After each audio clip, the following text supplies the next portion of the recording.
guys, what's up? It's Anna Louise and I'm in for another video, and today's video is actually going to be a book favorite. And honestly, I've been wanting to film this video even before I started my YouTube channel. Like, this is just one I've always wanted to film. And it's almost taken me a year, but I'm finally gonna be filming it and I couldn't be more excited. Because reading is something that I absolutely love to do, but I'm one of those people that will read for non-stop, or I just won't read at all. That's just how I am. It's weird. So basically lately I have been on one of those streaks where I've been reading all the time, and I just started to think of some book favorites, and I really want to sit down and give you guys some recommendations. And basically in this recommendation list, there's going to be a variety because I have favorites from when I was a teenager all up until now. So it's a variety basically of teenage books, of adult books, of let's see, Christian fiction, I'm pretty sure, some, and some that are romance, and some that are romance, and some that are more historicals, and just a mix of those. So basically, I love romance books. I mean, that's just literally my favorite kind of book. So basically, most all of these, not all of them, but most all of these are going to be either romance or have some kind of romance in them, whether they are on the teenage level or the more adult level, which the teenage books, most of them that I've read and that I'm going to be recommending to you guys, they are more of on the, I guess you could say, adult level, instead of the younger teenage level. So yeah, that's pretty much what you're going to be seeing in this little recommendation video, and I really hope you guys enjoy it. Okay, so basically, I really honestly never go and buy books. I really like to take advantage of my local library. I think libraries are great. You don't have to pay money for the books, and then you get to read them and you can renew them and just everything. So I would rather use my library instead of just go out and get some, or instead of go out and actually spend money. There has been times though where I have spent money, and that's if they don't have them in my library, or I need to finish a series and they don't have it. And so I'm actually going to go ahead and start off with the books that I actually have here. And also, I'm also going to start out with the books that I have read more than once. Now, I mentioned in another one of my videos that I've only read one book more than one time, and I was wrong. I've read two more than once. So I don't really like to reread books just because, I don't know, I'm just not really like that. But there's two books that really have stood out to me throughout the years since middle school.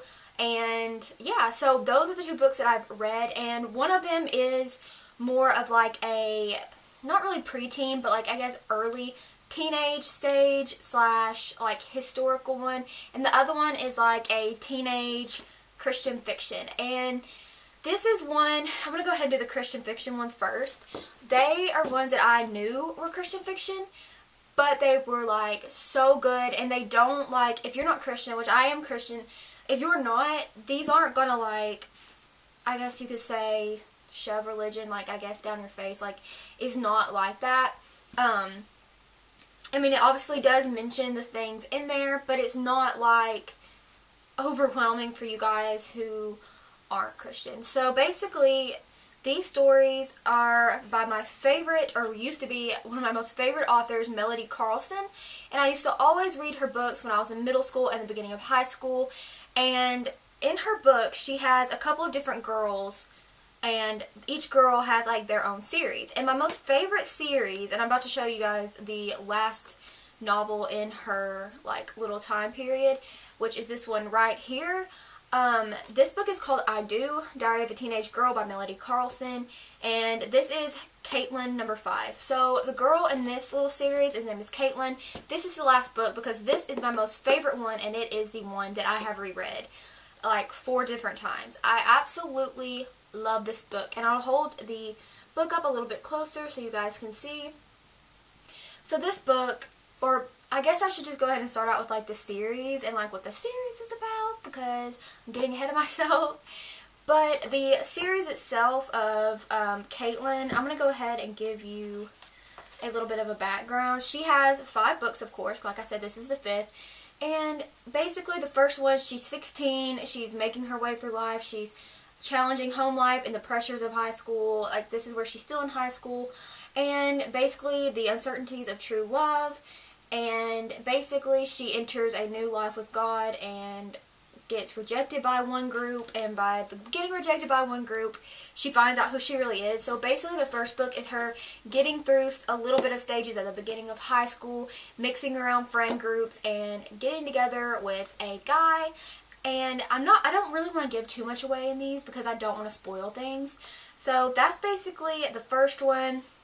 The second one gets into new trials as she's trying to stick with her commitments to God, and she's basically torn between that and then her best friend who got pregnant in high school. And so she's basically trying to balance like school and her new pregnant friend and just everything that's happening up into high school. And so number 3, Caitlin balances her relationship with this guy named Josh, and on a serious tone she gets an email threatening her commitment to kiss dating goodbye. And when her best friend, who is pregnant, starts dating an African American, Caitlin's concern over dating seems to be misread as racism.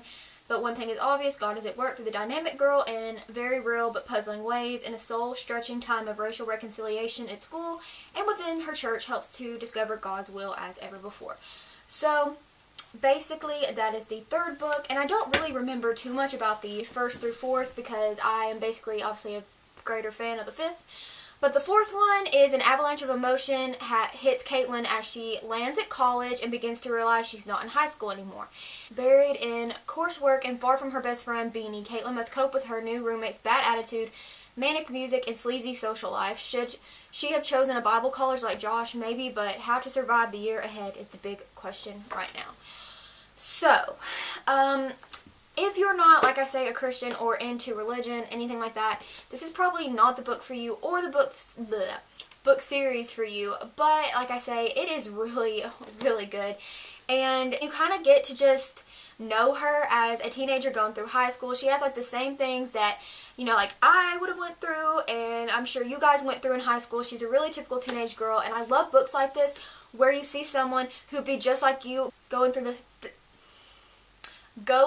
things that I went through, and I'm sure you guys went through or are going through right now if you're still a teenager in high school.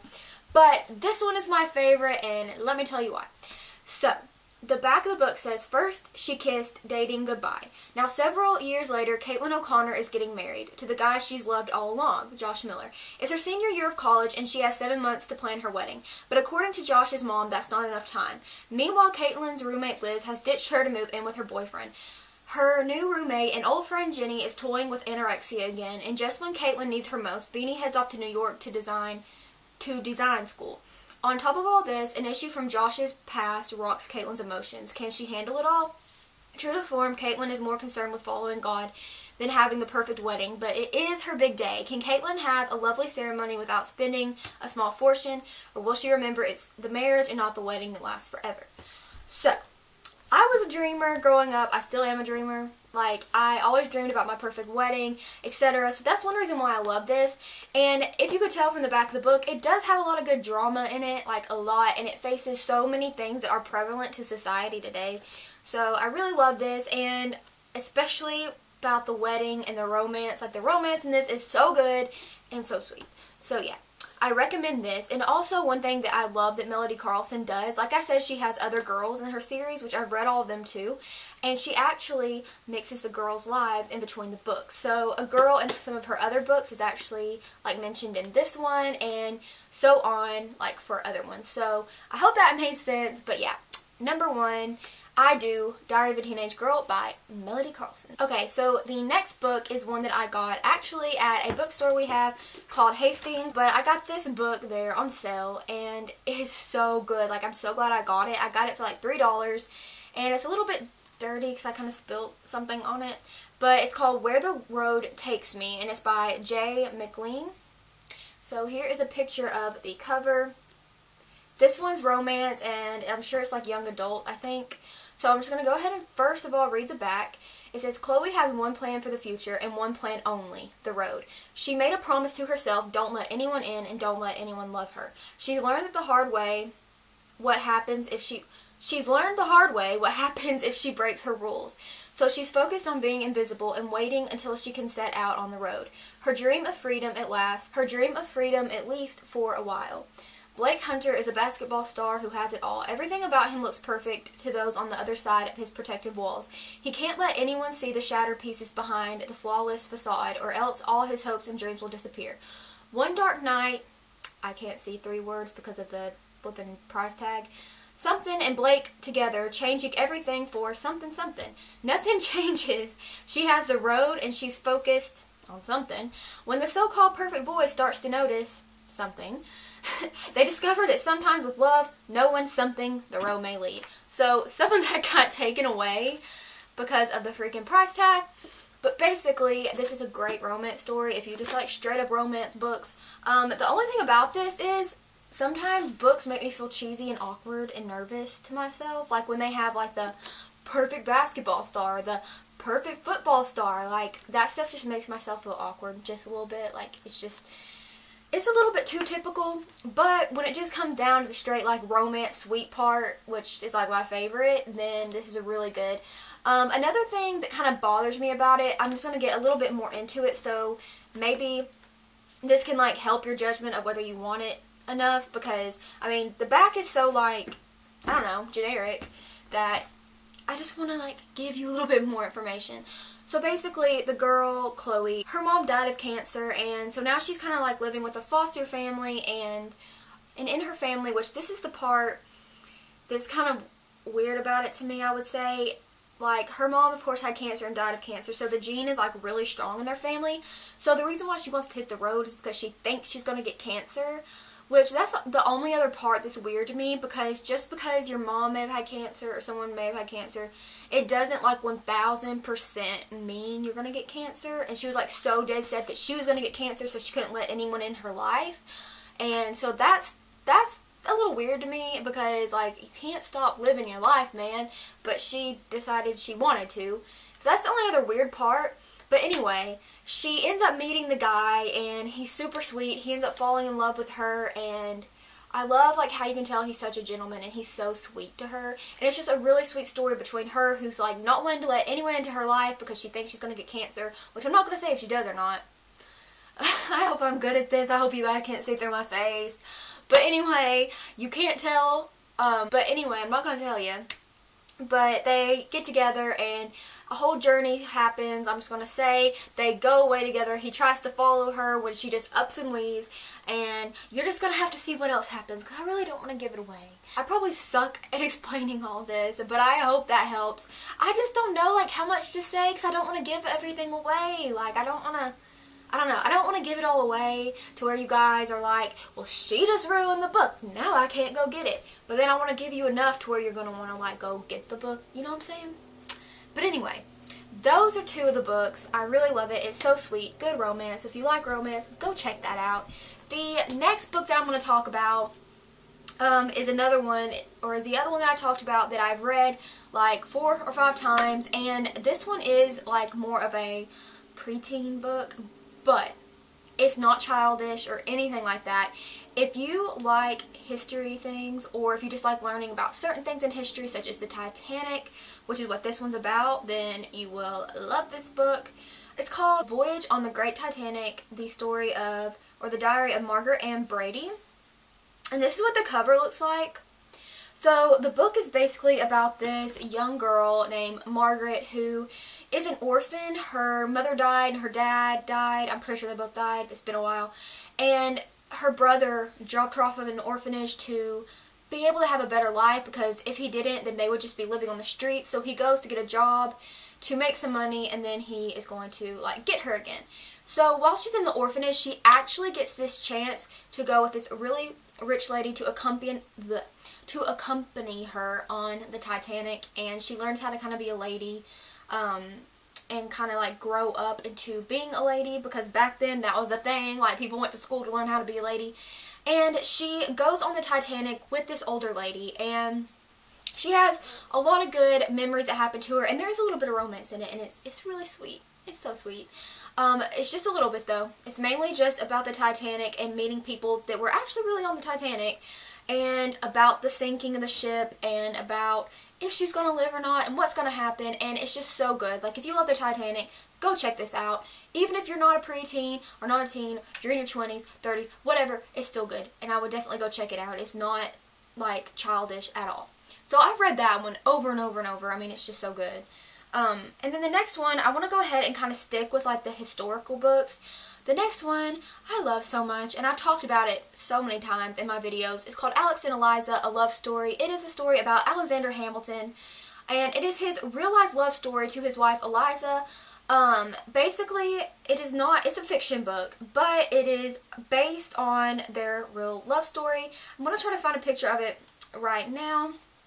But basically, it's just a book about their love story, how they met, and I don't know exactly what is all true of it and what is all fiction of it, but it's so good. Like, he is this general in the army, like in the 1700s, and all the girls think he's like the hottest thing ever, basically, and Eliza is grown up in a really, really rich, privileged family, and she meets him, but it's on bad terms because he's calling her father basically to court, and her sisters meet him, and they all like really like him, but even though Eliza did like him, which she's like a spitfire and she's not ladylike at all necessarily, she'd rather be a tomboy, she learns to kind of hate him, even though she like thinks he's really hot, you know, because of what he did about her father. So basically, it's how they grow to love each other, and she likes to rebuke him a lot, so it's a bunch of like fighting between them. There's an arranged marriage thrown in, which she doesn't want to be in because she loves Alex, and it's just like this big drama-filled, but this book right here, by the way, it's written by Melissa De La Cruz. This is the front. This one is my most favorite book of all time. Like, it just has to be. It's the most sweetest, romantic, like, love story ever. Like, I'm not even kidding. It's so sweet and, like, delicate. If that's a word to even use to describe a book, it's delicate, and I love it. And just, like, the drama between it, and I love history, so, like, all of that, it's so good. The girl who wrote it actually wrote it because her daughter watched the play on Broadway, Hamilton, and I really want to see it now. Like, I really want to see it because this book's amazing. And I looked for other books written like this because I really wanted to read more books like this one, and there was none out there, so that sucks.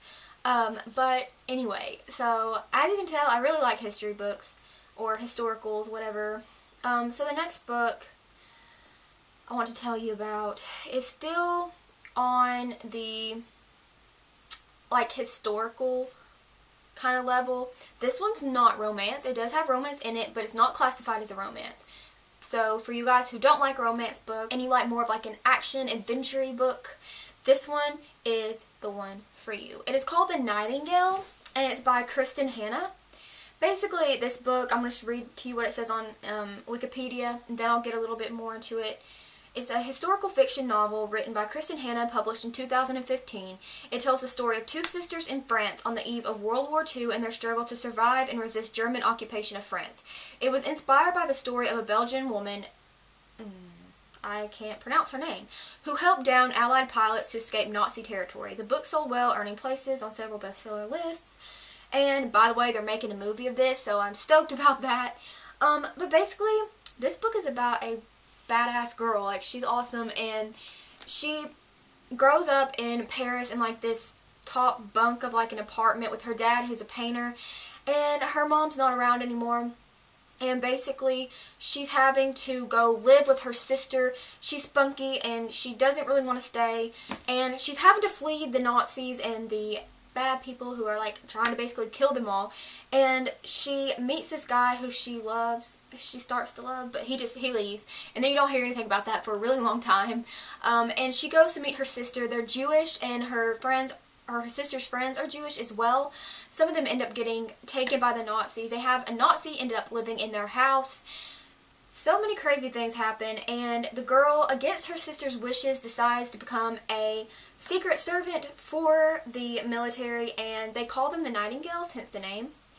And so basically she becomes the servant, and she helps down like pilots, so the ones who've gotten shot down, and so they don't get captured into a like prisoner of war camp. And she actually travels all over Europe to help these people, and people find her so courageous. It's so good. It's like so badass, and if I was Dagum in that time, I would love to be a female spy. Like, I would hope I would have enough courage to do something like that because it's amazing and she put her life on the line. So if you like action and adventure, then I think you'll really like this. Here's the cover of it, by the way. I forgot the name of this book. It's been a couple of years, so I was sitting there like on Google typing in World War II book about a girl who helps and is a spy, whatever. I was typing on all this stuff trying to freaking find the book, and I finally found it. But anyway, for the last historical ones, as you can tell, Lord have mercy, I feel like so many of these are historicals, but I can't help it. Like, I just love them. I recently picked up these books from the library. I just returned them like a week or so ago. They're by the author Deanne Gist. I don't know. Probably totally spelling that wrong. If you can see right here. And this book that I'm going to be telling you about is The Measure of a Lady. And the bad thing about these books is they're almost very cringeworthy. Like, I don't know. I realize that the author is trying to write how things really would have been in the time periods, like the 1800s, and I'm pretty sure maybe the early 1900s. But, like, some of them, like, they made me want to, like, freaking pull my hair out at some of the things. It almost seemed too crazy. So some parts were cringeworthy, as in, like, what they wouldn't allow a man to do, they had to do with a woman about, I don't know. One thing I didn't know, these are apparently considered Christian fiction, but they don't seem like it. They have less, like, Christian, like, themes in it than the Melody Carlson ones I told you about. They're basically, they do mention God a lot, but that's because, I feel like mainly because of the time period, because it is in the 1800s, early 1900s, where most people were religious. So that's basically the thing about it. So if you don't like that still, you're probably not going to like these. But this one is amazing. It's much better than, let me find it. This one I feel like was the most cringeworthy one of them. It's called Deep in the Heart of Trouble. Now, I'm sitting here calling these cringeworthy, but I still loved them. They were still really interesting. But the one, The Measures of a Lady, is so good because basically this girl, she's probably around 18, I would say. Her and her, like, maybe 15-year-old sister and maybe 13-year-old brother are sailing to San Francisco with their father, who ends up dying on the ship, but they're sailing there to mine for gold because the mother died and the father wanted to earn a living mining for gold. He dies on the way over there, and so they're left alone. And the fact that they're left alone is bad because the only people over in San Francisco are a bunch of old or just like bachelor men. There's like no women, and the only women that are there are the ones that are married and with their husbands and over on the base camp, like where they actually mine. So it's them stuck in this town of like all men, and it's basically like, what are they gonna do? Because they're young women in like the very early 1900s with a younger boy, and they're like forced to live with a man. And basically the men are like really bad. They're like go to prostitutes all the time and gamble and just like always drink, and the girl doesn't like that, and she meets this guy, the one that she stays in the house with, who owns a saloon, and they end up falling in love. But it's so good because they're really religious, and because they moved there, the younger sister decides that she doesn't want to be a lady and be respectable anymore, and she turns out to want to be a prostitute because she likes how men flirt with her and touch her places that she shouldn't be touched, is what it said in the book. But she turns in to want to be a prostitute and just get money and find things off of men. And the little brother kind of runs off and joins that. They do a lot of bad things. And the main girl who's falling in love with the guy tries to run away and get the sister to stop from being a prostitute and basically like a brothel. And she's going to all these wild parties and basically gets with this man who's already married, but he gives her a home and like gives her all these fine things, and the sister tries to stop it, and then the whole town burns down and all this crazy stuff happens. But it's so good. Like, everything that happens, it's just got like a lot of plot to it more than just romance, so it's super good. I love how they added the part about the sister, because I honestly would not imagine that she would have ran off to be a prostitute. But it was so good, and they had like a falling out between them for a while, and yeah, so I think you guys would really enjoy it. Once again, if you like historical things, and like I said, it's considered Christian fiction, but I really wouldn't think it is. And the other book that I said that was by the same author, Deep in the Heart of Trouble, the one that is more cringeworthy to me, is about a girl who's like considered a spinster because she's in her early 30s and isn't married yet, and during the 1800s, it was pretty much unusual to have a woman of that age already like not married, because everyone got married like really, really young. It wasn't unusual for people to be married like when they were 15, really, honestly. So that's what happened. So they have oil rigs. She helps run an oil rig business, which is very unlikely for a woman back in that time, because women didn't really have rights, and she was not like a prim and proper lady. She liked to wear like pants, bloomers and stuff instead of dresses, which was like unknown. And this is the cringeworthy part. So she owns a bicycle club where they freaking race bicycles, and I know that sounds crazy, and I was like, I almost had to imagine it as like Cars or something different in my head, because I just could not imagine bicycle etiquette and riding bicycles and courting, which is like dating people, etiquette for riding bikes together. It was just really freaking weird. But if you can put that part aside, the rest of the book was good. The guy that she gets with, he is actually the son of a really wealthy oil rig company. Yeah. And the father dies, and he just like completely knocks him out of the will. He has a really, really mean brother, and then a sister named Anna, which is my name, so that's cool. A sister named Anna, and then the mom, which are really sweet and good. But basically, the bad brother forces Anna into a marriage that's supposed to take place. So the guy really wants to move away and become really, really powerful and good at the business on his own without his brother, and kind of make his way to the top. And he ends up falling in love with Essie, which is the girl's name, and they end up getting together. But before they can get together, something really bad happens, and it has to do with the brother, and there's a murder, and yeah. So there's a lot of drama. That part's really good if you can just like get past the weird ass bicycling stuff. Okay, so this next book that I'm going to be talking about is one that is unlike any of these that I've mentioned.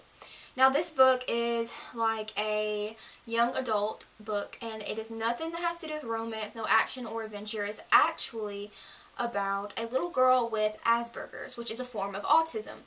Now, this book, I was actually had to read it in middle school for a book club that I was in, and then I got the privilege of reading it last semester for one of my college classes. I chose to do a report over it in my exceptional childhood development class because I'm going to be a teacher.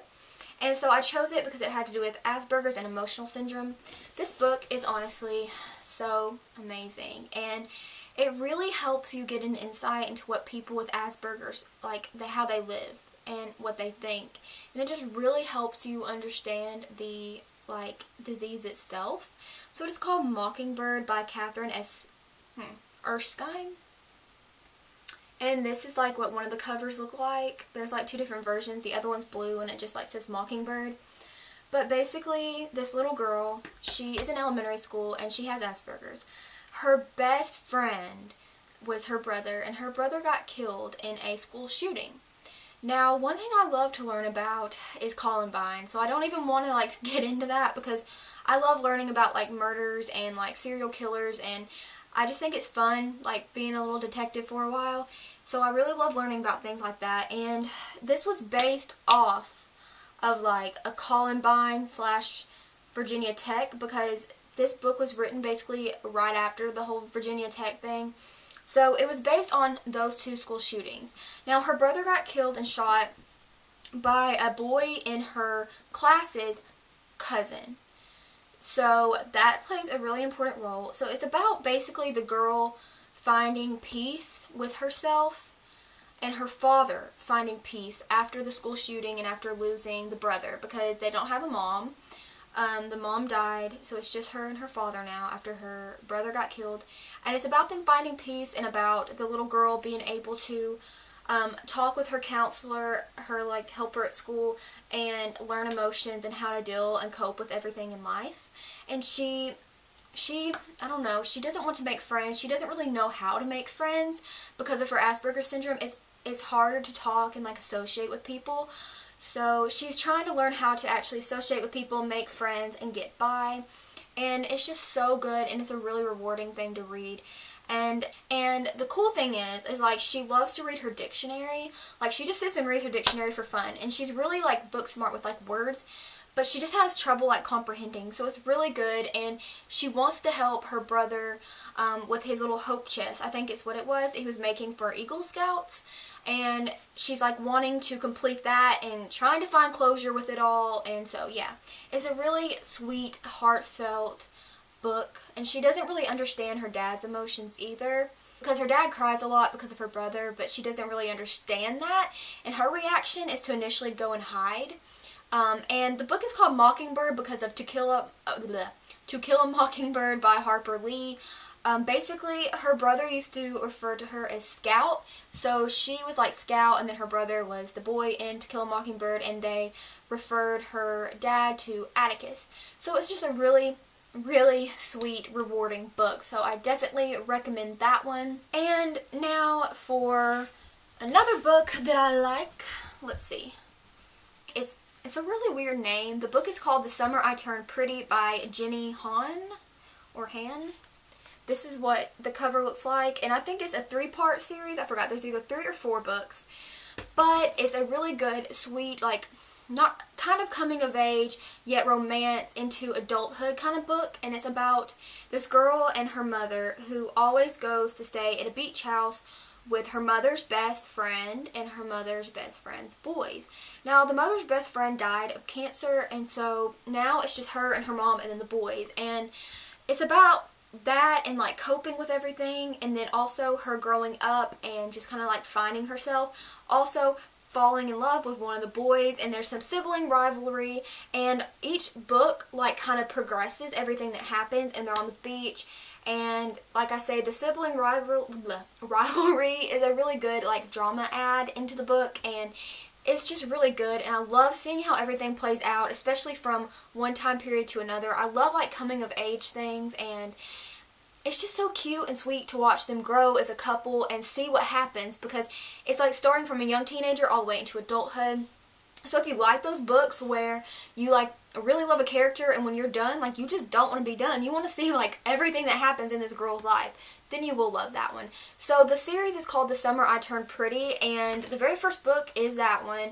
The second one, I think, is called, let's see, It's Not Summer Without You, and then the third, final one is called We'll Always Have Summer. And they are, once again, by Jenny Han, I think, or Han, H-A-N. So, yes. And now the last book series I'm going to tell you about is basically one that I feel like was so freaking popular during middle school and high school for me, are the books by Sarah Dessen, and they're really good love stories. They all kind of have like the same vibe going on. I feel like all of them, like, something has to do with the beach with them, I feel like. But they're super good. They just go with like really good storylines, and I basically am just totally in for them for the romance parts. Let's see. What is a really good one? Along for the Ride by Sarah Dessen is a really good one. These are kind of like your typical romance books, you know, like the ones that have like the cheesy, like, typical stories. But the romance parts are really good, and I always enjoy them. So Someone Like You, Keeping the Moon, let's see, The Truth About Forever, That Summer, Just Listen, Lock and Key, and Along for the Ride. These are actually, I haven't read maybe like 2 of hers because she's came out with new ones since I've read them last. But here are pictures of the ones that I just read to you. So those are really good. And like I say, they're more of like the cheesy kind of ones that they're pretty predictable, but I mean, if you're one who loves love stories, then you'll just be in it for that, and they're super good. So you guys, I hope this video didn't suck. Like, I hope I could explain them pretty well. I tried. But anyway, you guys, that is all I have for you today. I would like to keep doing these whenever I read more books that I find that I like. Just let me know down below how you like this video. What you think about the choices and the books that I gave you guys, and yeah, just let me know, just in general, what you thought about this down below. If you want to try out any of the books, which ones you want to try out, and yeah, you guys, so I really hope you enjoyed this. I didn't think it sucked. If you did, please give my video a big thumbs up. It would mean so much to me, and please subscribe, which you can do by hitting my face right here, and then you can watch another one of my videos by clicking right here. It would mean the world to me if you would do so, and I hope you have a great day, night, or whenever you're watching this, and I'll see you guys in my next video.